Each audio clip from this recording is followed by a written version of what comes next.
Corona सीमावाद अशा सर्व समस्यांना देशवासियांनी सक्षमपणे तोंड दिलंय।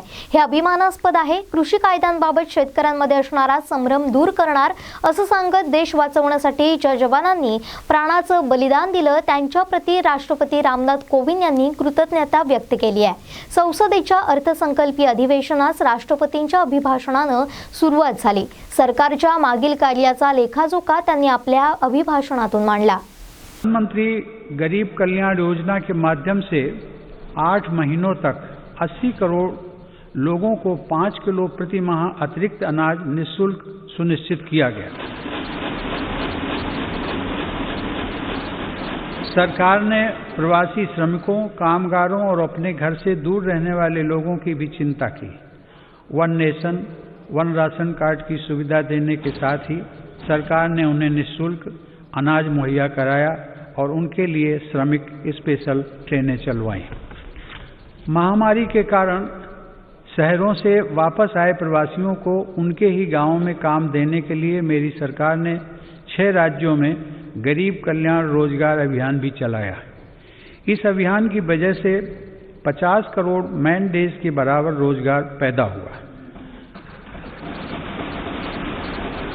सरकार ने रेहड़ी पटरी वालों और ठेला लगाने वाले भाई बहनों के लिए विशेष स्वनिधि योजना भी शुरू की। इसके साथ ही करीब 31,000 करोड़ रुपए गरीब महिलाओं के जन धन खातों में सीधे ट्रांसफर भी किए गए। आयुष्मान भारत प्रधानमंत्री जन आरोग्य योजना के तहत देश में 1.5 करोड़ गरीबों को 5 लाख रुपए तक का मुफ्त इलाज मिला है। इससे इन गरीबों को 30,000 करोड़ रुपए से ज़्यादा खर्च होने से बचे हैं। आज देश के 24,000 से ज़्यादा अस्पतालों में से किसी में भी आयुष्मान योजना का लाभ लिया जा सकता है।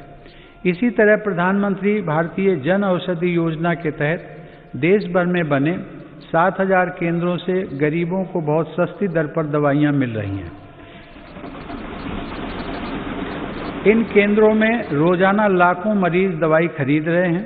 कीमत कम होने की वजह से मरीजों को सालाना लगभग 3,600 करोड़ रुपए की बचत हो रही है। किसानों की आय बढ़ाने के लिए मेरी सरकार ने पशुधन को आय के स्रोत के रूप में स्थापित करने पर भी विशेष जोर दिया है।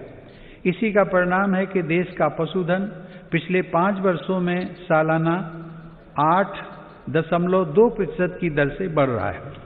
सरकार ने डेयरी क्षेत्र में बुनियादी ढांचे की स्थापना और निवेश को प्रोत्साहित करने के लिए 15,000 करोड़ रुपए के पशुपालन अवसंरचना विकास कोष की स्थापना भी की है।